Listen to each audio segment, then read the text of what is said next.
por mi lectura de hoy saca por 1 Corinto capítulo 11, versículo 23 y lo siguiente.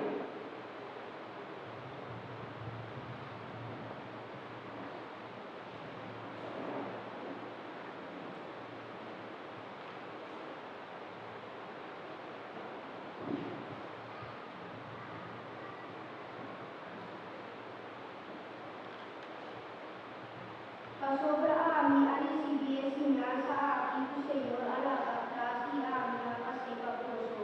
Esta curva é a voce puna atracional Senhor Jesus. Ela foi e pania mandosan e kibre e avisa. Essa fica curva e tava posto. Assim essa fica posto pode arribar mim. E mesmo forma ela foi pouca depois Dicena y avisa esa copa de alianza nuevo. Confirma un sábado. Cada vez tu gozo bebe corrige, así es gozo corda, dígame. Cada vez tu gozo come corrige, pan aquí y bebe corrige, copa aquí, gozo va proclamando el Señor. Que ora y por bebir palabra de Dios. Nos alabamos, Señor.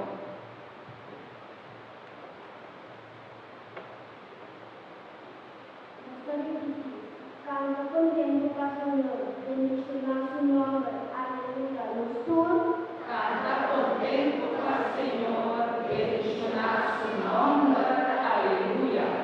Canta contento al Señor, el del mundo, si dice tu alegría, hacer que cantigan a mi fiesta. Los Canta contento al Señor, bendicionar su nombre, aleluya. reconocer tu Señor es Dios. Que ha creado y nos ha dicho, nos da su pueblo, cadena nuestra cuida de sur.